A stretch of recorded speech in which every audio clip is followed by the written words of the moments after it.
So hey guys, today we're going to be talking about all of the most annoying things you can do in Master Duel. And it's not like super exclusive, but alright. Let's start with one of the things I hate most in Master Duel. 60 card decks, but specifically 60 card decks that just run all engine. So these decks absolutely feel horrible to play against on so many levels. And the worst part about this is the bulk of these lists are located at specifically the Master 5 rank. So what's super annoying about all of these decks being played at Master 5? Well, that means these will be around your rank up games whenever you're around Diamond 1 or even around Diamond 2. Sometimes you can get match made against Master 5 players.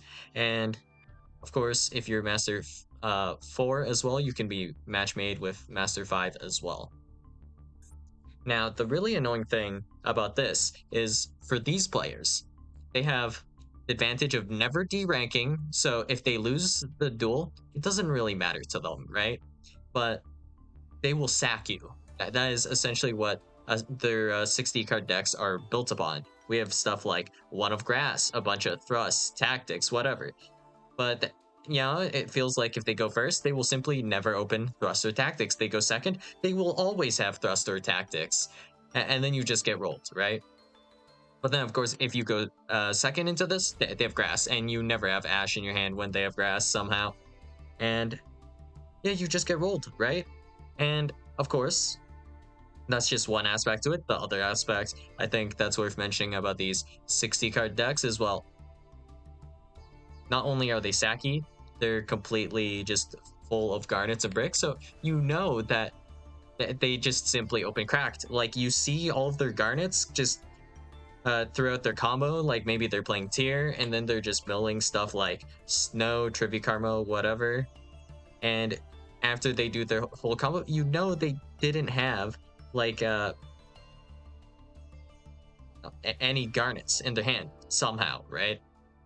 And if they did, they had exactly the right card to put that card into the graveyard, like Trivia Karma. They just happen to mill Destrudo so they can just make the Baron and then pop the Trivia Karma or whatever, for example, right? And of course, there's high potential to play against tier, just 60 card tier, which is also like annoying, and they just hit every single time, you know? They always just open Rhino somehow. It's just in the opener every single time. But of course, they can't derank. So you are just playing non-games against these deck lists as well. So if I am, let's say, in Diamond 1 or 2, and I'm matchmaking into Master 5, 60 cards, like tier pile, I guess. It doesn't have to be tier pile. It could be like Infernoid pile, Isolde pile. There's just like a bunch of dumb 60 card pile decks you could make, right? So if I'm against this going first, it's just a non-game. It's not very fun. My opponent doesn't really have the ability to do anything. They have like a bunch of engines, or they might brick because they're still running a lot of garnets and all that. And there's a good chance they just don't have a response to what I'm doing because they're just running all engine. That, or they just don't play the game at all and immediately scoop. There's a lot of annoying aspects to this, honestly. The most gaming you could get is if they just opened all engine and, you know, they're trying to throw your engine at you to kind of like board break you, I guess. Assuming they open a hand that is able to do so, and they are playing a deck able to like actually go second. So in this case, let's see. Thinking. Yeah, there's not that much, is there? And then there's also the aspect of, you know, if they are going first, what are you going to do about it, right? Going second, there's like no hand trap you can realistically drop on 60 card pile because of how it's built. It's just all engine, right? So you would just need like Nibiru pretty much, or something close to that, right? Just a really powerful going second card.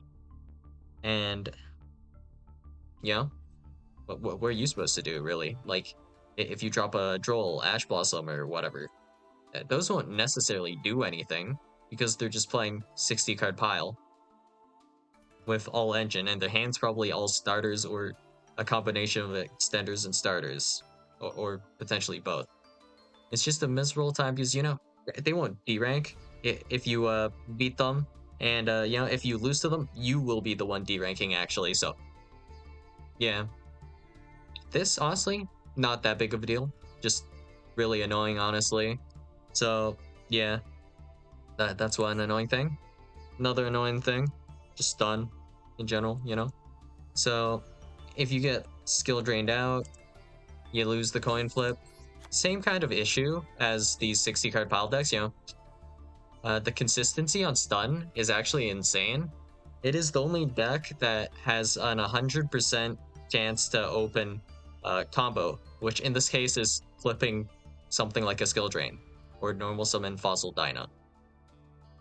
And to out these boards, you would just need to specifically have specific outs in your deck, and then specifically you need to draw into those specific outs. I'm saying specifically for no reason, honestly, but yeah, you will have to draw the out, and if you do not draw the out, you lose. That's it. That's all the game against stun is. And the primary issue is if your deck has main deck's backer removal or not, because if you don't have it, you're just cooked, basically, right? You can't special summon, so no access to extra deck, and you just get completely bent, and that's it, right? Not much else to say about stun. Well, I guess there's the fact that if you go first, you'll probably lose. That the deck is ridiculously consistent going first, and it is able to have protection with like Solemn Judgment and stuff.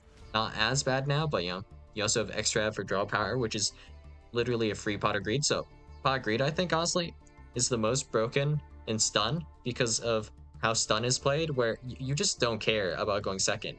It's not about winning the game, it's about winning the game by going first and your opponent not being able to play the game. So going second, not an important aspect, and that's where pot of greed is a lot better. He's going second pot of greed, not really the same as going first pot of greed, in my opinion.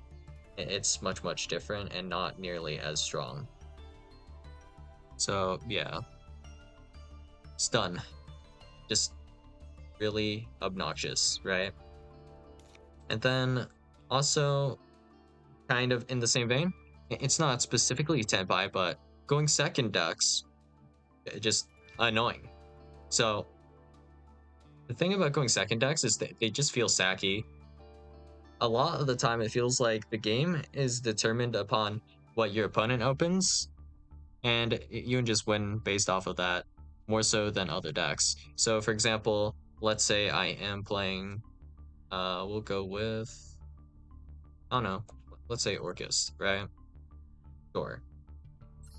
So I have Orcust, and I'm just chilling on whatever the Orcust end board is nowadays. Probably like DP or something. My opponent drops like Raigeki. I can't summon Dingirsu here because Dingirsu will have no materials when it gets summoned. The effect to attach is on special summon, so I can't protect by summoning Dingirsu. And then my opponent can just drop like a duster on me. So this seems like reasonable when you think, oh, it's a going second deck, right? No, what they just did was completely just sacking, and I'll tell you why. If you know the probability of opening cards, so if you know that plus the ratios, if my opponent is running maybe something like 3 Raigeki, 3 Darkhold, let's say, and then we're running backer removal. Backer removal is usually going to be run at 3. So the odds of opening backer removal, just any singular backer removal, should be 30%, assuming you were running 3 different back row removal type cards, right? And then for the Raigekis and such, 60%, because we're running about 6 copies, I guess, so yeah. After 6 cards, I believe the probability drops off a bit, so you don't get like 10% per card, like probability to draw or open a card to that point. But in this case, let's say my backer removal would have won me the game because there's no other card they would have had that could deal with my back row, whatever it might be, right?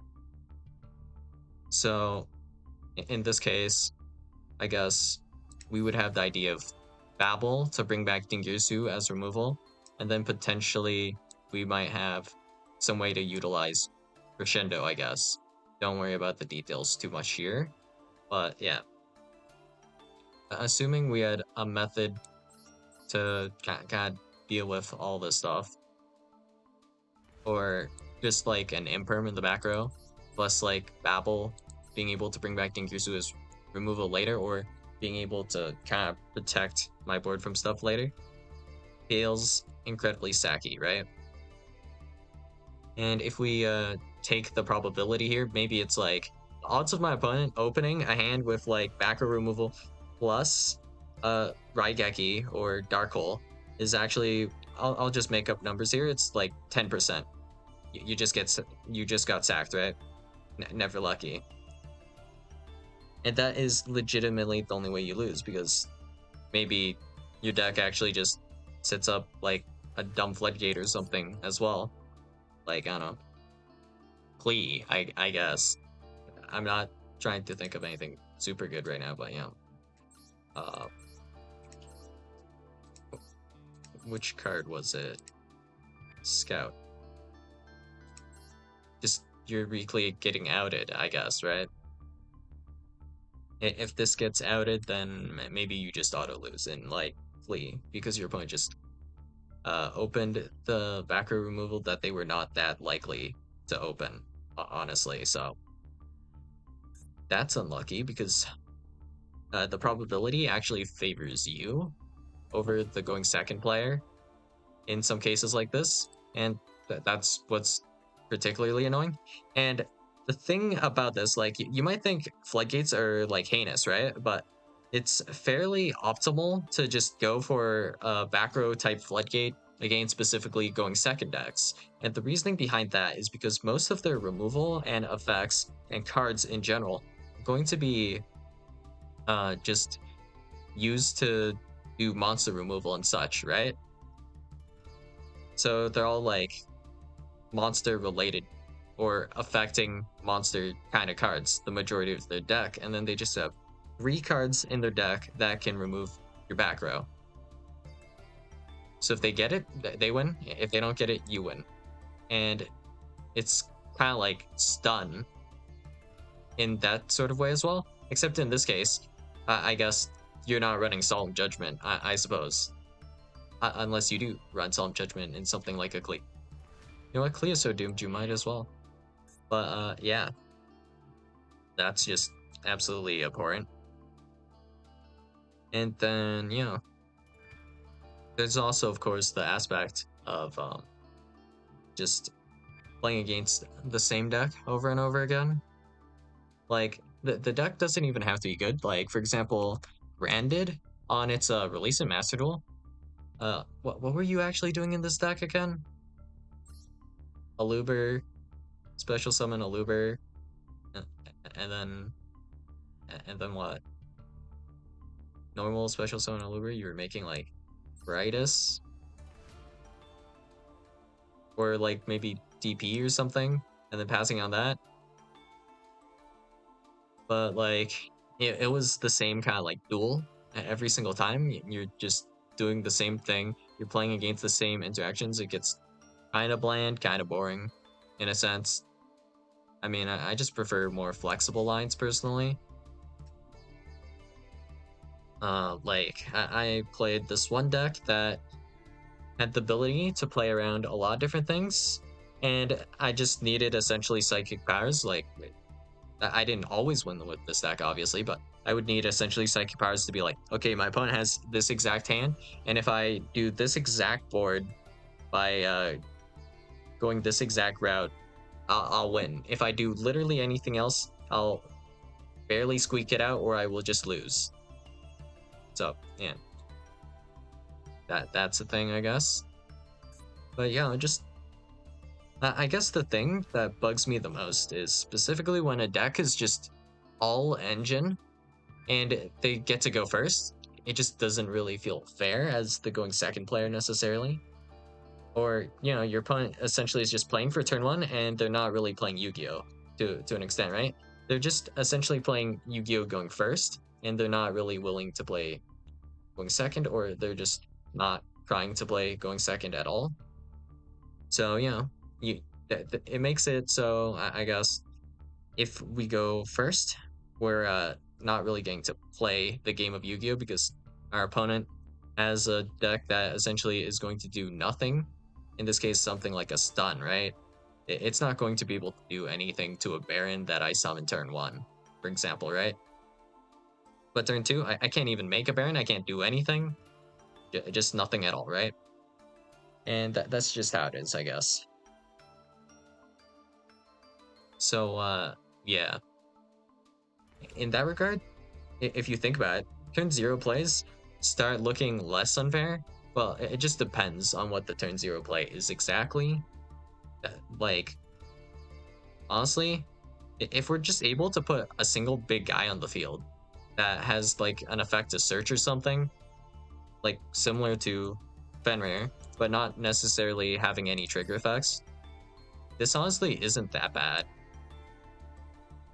Like if I'm able to just do this on my opponent's phase and draw phase, just essentially drop a Blue Eyes White Dragon. Well, in terms of stat line, and then just having some play. Well, I guess it kind of depends, I suppose. But I've been hearing about it a little bit. How apparently the game. Well, I haven't read the cards, so I'm just going to take your guys' word for it. But essentially, the game is going to start having more turn zero plays, similar to like Tierlament, I guess.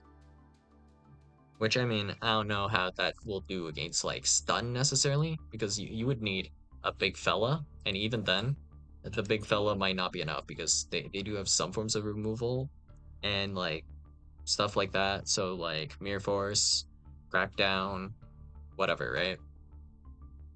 So yeah, that's all I got for you guys today, and I'll see you guys in the next video. Bye.